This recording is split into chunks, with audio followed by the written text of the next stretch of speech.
assassinated, and Malcolm X was assassinated, Robert Kennedy was assassinated, Stephen Biko was assassinated, Patrice Lumumba was assassinated, John F. Kennedy was assassinated, and Abraham Lincoln was assassinated. And what was the purpose of it? We so readily forget the long list of assassinations which dot the emergence of new power relationships and the ends of self-assured textbook paragraphs. This violence is still shown to us in granny loops, the stuff of nostalgic mood boards, inflected with the better parts of yesteryear. It is presented often as the precursor to a wise peace, a new understanding, a moment of reckoning, a needed change.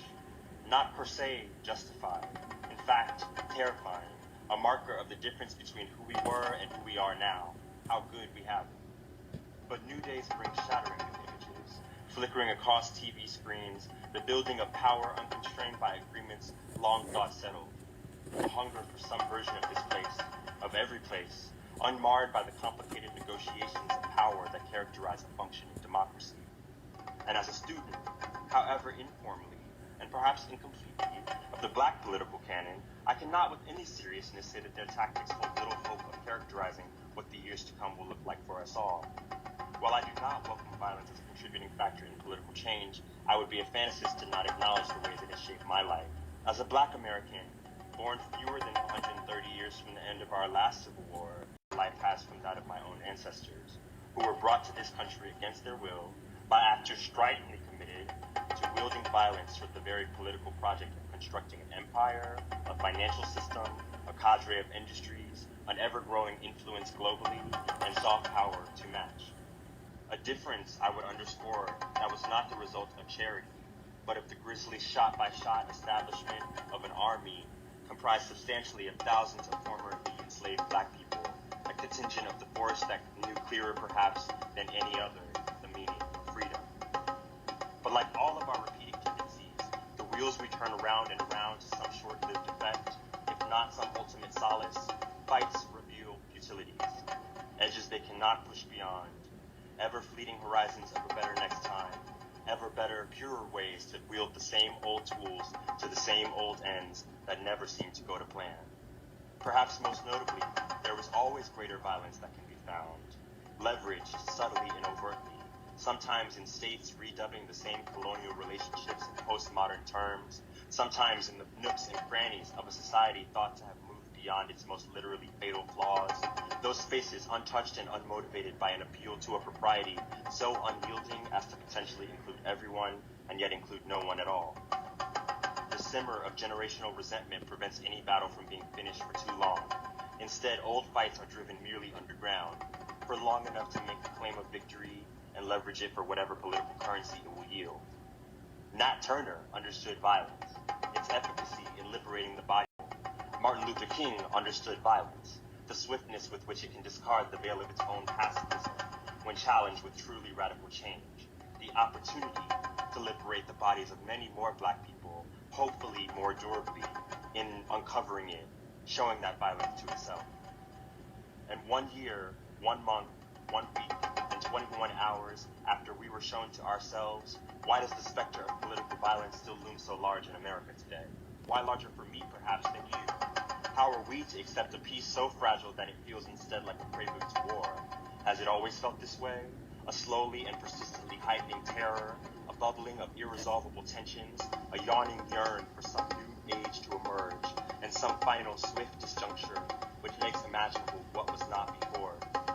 Is this the fear that met Nat Turner the night before the first neck was slit? If so, which side of this disjuncture do we sit on today? Are we at the end of history, or does it lie waiting for us still? As I see it, what stands between the sheer destruction that a minority of people would readily wage over me, over many of us here, is the willingness of others among us, who we would hope to count among our allies, to put their bodies between us and them, to determine it worth risking, really risking themselves, the peace they could easily recede into, to be in the project of equal citizenship with us. It is a zeal I have not seen as often as I would hope, but hope still persists. And who knows, maybe I'm speaking from within a perspective that no measure of education, exposure, or carefully accumulated knowledge can allow me to see beyond.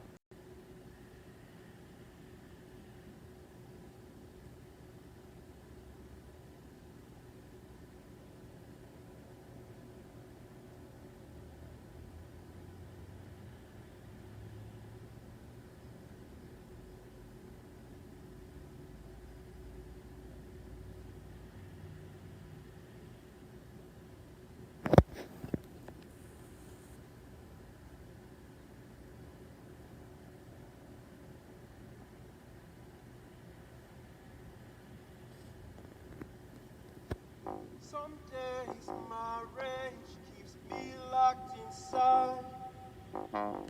Some days my rage makes me wanna cry. Most days my rage ain't far from its high. Most days my place in all this makes me up at night. I don't know what's right, but I'm on the ride. Ain't that half the fun? In our modern times I've pined for, and I've trusted things I can't see. A lover, a friend that I've yet to meet. A small hope you might quell this rage in me. But I tend not to ask for the things I really need. 'Cause most days by my count, it's been too long now. I wanna waste my life contending with power. And my rage is there, baby, when I bottom out. Most days the rage that's there pretends to devour. My rage won't be assuaged by sweet taste that's sour. My rage won't be contained by sweet taste that's sour. You claim it's grass that's green. You claim your hands are clean. You say you never scheme, just care about ends about me.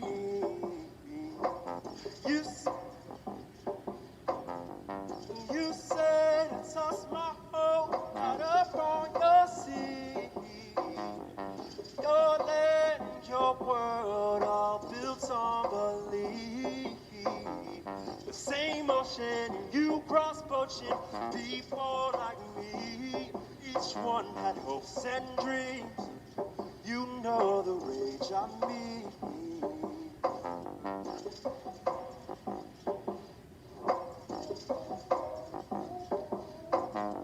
I don't know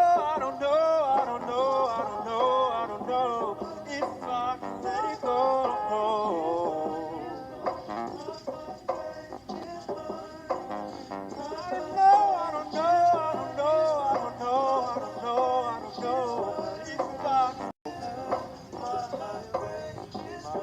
if I can let it go.